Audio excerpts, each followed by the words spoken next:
ಮತ್ತೆ ಬಸ್ ತಾಲಿಬಾನ್ ಅಂತ ಹೇಳಿಕೆ ಕೊಟ್ಟರು. ನೋಡ್ರಿ, ಅವ್ರಿಗೆ ಹುಚ್ಚಿಡೋತಿ ಕನ್ನೇರಿ ಸ್ವಾಮಿಗಳಿಗೆ ಮದ ಏರೈತಂತಾರಲ್ಲ, ನಾನೇ ಶ್ರೇಷ್ಠ, ನಾನೇ ದೇವರು ಅನ್ನೋರಿಗೆ ಏನು ಹೇಳ್ತೀರಿ? ಯಾರಾದ್ರೂ ಏನು ಆಕಾಶದಿಂದ ಉದುರಿ ಬಂದಾರ? ಹಾಂ, ಕನ್ನೇರಿ ಶ್ರೀ ಏನಾರ ಆಕಾಶದಿಂದ ಉದುರಿ ಬಂದಾನ? ಹಾಂ, ಅವನು ಮನುಷ್ಯನಾಗಿ ಹುಟ್ಟ್ಯಾನ, ಇಲ್ಲೇ ತಾಯಿ ಹೊಟ್ಟೆಗೆ ಜನಿಸ್ಯಾನ. ಏನು ಇವ್ರು ಸ್ವಾಮಿಗಳಾದವ್ರು ಏನು ತಾಯಿ ಮೇಲೆ ಆಕಾಶದಿಂದ ಇಳಿದು ಬಂದಾರ? ಇಲ್ಲಲ್ಲ. ಯಾರು ದೇವ ಮಾನತವ ಮಾನವ ಅಂತ ಯಾರಾದರೂ ಐತನೇ ಇಲ್ಲಿ ಈ ಜಗತ್ತಿನಾಗ? ಇಲ್ಲಿವರೆಗೆ ಅದಾರನೇ ಯಾರು ಹುಟ್ಟ್ಯಾರ? ಹಾಂ, ಇಲ್ಲ. ಮತ್ತೆ ಇವನೇನ್ರಿ ಮಾತಾಡೋದು ಬಾಯಿಗೆ ಬಂದಂಗೆ? ಇವನೇನು ನಾನೇ ಶ್ರೇಷ್ಠ ಅಂತೇಳಿ ಇವ್ರ ಬಾಯಿಗೆ ಬರೋವಂಥ ಮಾತುಗಳ ಕಾವಿ ಹಾಕಿ, ಕಾವಿ ಬೀಚಿ ಕಾದಿ ಹಾಕು ಅಂತ ಹೇಳ್ರಿ ಅವನಿಗೆ. ಮಾತಾಡೋಕೆ ಬಾ ಅಂತ ಹೇಳ್ರಿ, ಗ್ರೌಂಡಿಗೆ ಮಾತಾಡ್ತೀವಿ. ಏನು ಬಾಯಿ ಐತಂತ ಎತ್ತಾಗಬೇಕಾದ್ರೆ ಮಾತಾಡ್ತಾ ಇರೋದ್ರೆ ಯಾರು ಕೇಳ್ತಾರ? ಒಂದು ದಿವ್ಸ ಬಡಿಸ್ಕೋತಾರ, ಇಷ್ಟ ಬಾಯಿ ಬಡಿಸ್ಕೊಂಡು ಬಿಡೋರು ಅದಾರ ಜನ, ಬಿಡ್ತಾರನ್ರಿ? ಮಾತಾಡಿದ್ರೆ ಯಾವ್ದಾರು ಧರ್ಮದ ಬಗ್ಗೆ ಯಾರ ಬಗ್ಗೆ ಆದರೂ ಕೀಳುವಾಗಿ ಮಾತಾಡಿದರೆ ಹಾಂ, ಕಾವಿ ಧರಿಸ್ಕೊಂಡು ಅದು ಕಾವಿ ಅದಕ್ಕೆ ಖಾಲಿ ಬಿಡಿಸ್ಕೋತೀರಿ ನೀವು? ತಪ್ಪಲ್ವಾ ಇದು? ನೀನೇನು ದೇವ್ರ?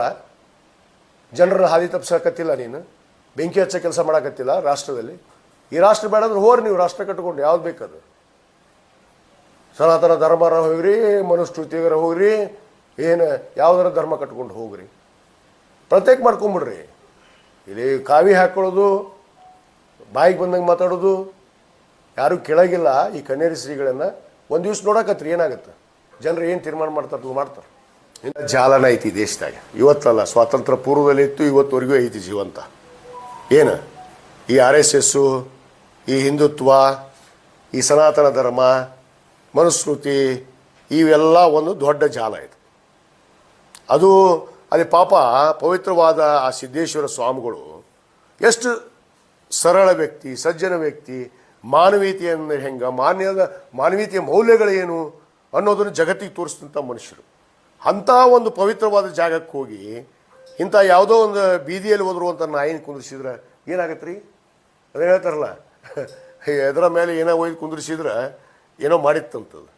ಹಂಗೆ ಇದು ಅಂಥದ್ದು ಒಯ್ದು ಇದು ಕುಂದ್ರಿಸ್ಯಾರ. ಇದು ವ್ಯವಸ್ಥಿತವಾಗಿ ಪ್ಲ್ಯಾನ್ ಐತಿ. ಪಾಪ ಅಷ್ಟೊಂದು ದೊಡ್ಡ ಸಂಸ್ಥೆ ಕಟ್ಟ್ಯಾರ. ಅವರೆಲ್ಲ ತ್ಯಾಗ ಮಾಡಿ, ಪಾಪ ಸರ್ವಸ್ವವನ್ನೇ ತ್ಯಾಗ ಮಾಡಿದವರು. ಅಂಥ ಒಂದು ಪವಿತ್ರವಾದ ಕ್ಷೇತ್ರಕ್ಕೆ ಹೋಗಿ ಈ ಪುಣ್ಯಾತ್ಮನ ಕುಂದಿರಿಸಿ, ಈ ಪುಣ್ಯಾತ್ಮ ಅದ್ರ ಮ್ಯಾಗ ಏನು ಮಾಡ್ತಾ ಇದ್ದಾನ? ಹಾಂ, ಯಾವ ಸಿದ್ಧಾಂತದ ಮೇಲೆ ಆ ಗುರುಗಳು ನಡೆದಿದ್ರು, ಆ ಗುರುಗಳು ಕಟ್ಟಿದಂಥ ಒಂದು ಏನು ಒಂದು ಸಂಸ್ಥೆಗಳನ್ನು, ಆ ಒಂದು ಮಠವನ್ನು ಇವತ್ತು ಹಾಳು ಮಾಡಕ್ಕೆ ಹೊಂಟ್ರಿ ಇವರಷ್ಟೇ.